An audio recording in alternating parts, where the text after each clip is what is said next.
यहाँ पे एक प्रश्न पूछा है कि आध्यात्मिक अध्ययन करने से ऐसा लगता है कि हम बहुत अज्ञान में है और कभी-कभी आत्मविश्वास डगमगाने लगता है, मार्गदर्शन करें।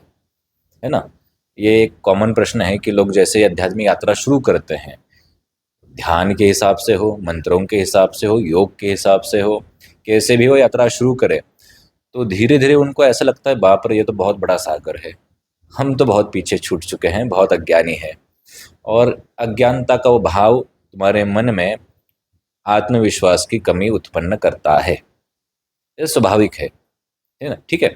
ऐसा होने का कारण भी यही है कि हमारी अगर पीढ़ी दर पीढ़ी की स्टडी हम करें, अध्ययन हम करें, तो हम नॉलेज के हिसाब से कम होते गए हैं। आज कंपटीशन का जीवन है। बच्चों का स्टडी से लेके एक दूसरे देशों की जो आगे बढ़ने की होड़ है ना? कंपटीशन एग्ज़ाम, नाम ही ऐसा होता है ना, कॉम्पिटिटिव एग्ज़ाम्स वगैरह ऐसे कुछ नाम है उनके, है ना? हर चीज़ में कंपटीशन है। तो क्या हुआ? हम आध्यात्मिक नॉलेज भूलते गए और इन चीज़ों की तरफ ज़्यादा बढ़ गए। अब बहुत पीढ़ियों के बाद आज हम वापस आध्यात्मिक की तरफ आ चुके हैं और जब आए तब हाथ खाली। और जब हाथ खाली तो सामने देख के हम डरने लगे हैं, बाप रे! ये कितना बड़ा नॉलेज है। क्या हम झेल पाएँगे? क्या हम समझ पाएँगे? क्या हम सुधार पाएँगे? और सच में हम कुछ सीख पाएँगे? ऐसा आत्मविश्वास कम होने का भाव आना स्वाभाविक है। इसमें तुम्हारी कोई गलती नहीं। अब आत्मविश्वास कम हो जाए तो क्या करना चाहिए? तो तुम अगर योग्य गुरु के पास हो तो तुम्हारा कभी भी आत्मविश्वास कम नहीं होगा, क्योंकि आध्यात्मिक यात्रा खुद से शुरू करोगे तो स्वाभाविक है, खुद से अगर चलने लगोगे कुछ समय बाद नैया डूबनी ही है ना? जैसे बिना ड्राइवर के गाड़ी कितने समय तक चलेगी? जो नाव चलाने वाला कोई होता है, बिना उसके नाव कितने समय तक चलेगी? है ना? तो नाव चलाने के लिए अनुभव चाहिए और वो अनुभवी व्यक्ति होता है गुरु। अगर गुरु हैं तो तुम्हें चिंता करने की कोई आवश्यकता नहीं, इतने बड़े सागर को भी आराम से हम पार कर सकते हैं।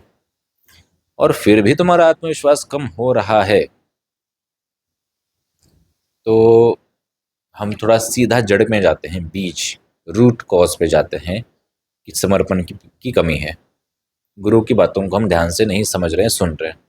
उन्होंने अगर गलती से बोला कि तुम सीखोगे, समझोगे, तो तुम सीखोगे और समझोगे। ठीक है? तो आध्यात्मिक यात्रा में आत्मविश्वास कम होता है, लेकिन गुरु उसको वापस उभारते हैं, आगे बढ़ाते हैं, तुम्हें धक्का देते हैं।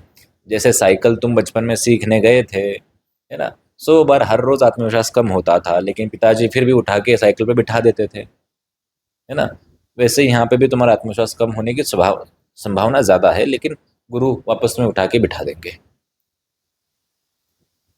और एक चीज़, ये तो तुमने आध्यात्मिक प्रश्न किया। अब हम थोड़ा लालच वाला प्रश्न भी इसमें लेते हैं।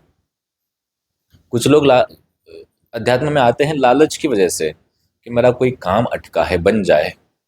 जैसे सभा में अपने बहुत से लोग आते हैं, है ना? कि हमने अर्जी इसलिए लगाई कि हमारा ये काम है, बन जाए बस, और कुछ नहीं। ठीक है? तो उनका काम आगे पीछे हो जाता है, तो उनका आत्मविश्वास डगमगाने लगता है। ऐसे लोगों का आत्मविश्वास 100% जीवन भर डगमगाते ही रहेगा। क्यों?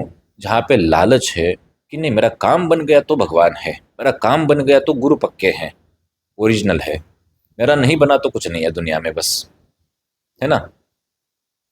तो और ऐसे लोग तुम्हारी संगत में भी होंगे, तो वो भी तुम्हारा आत्मविश्वास कम करेंगे।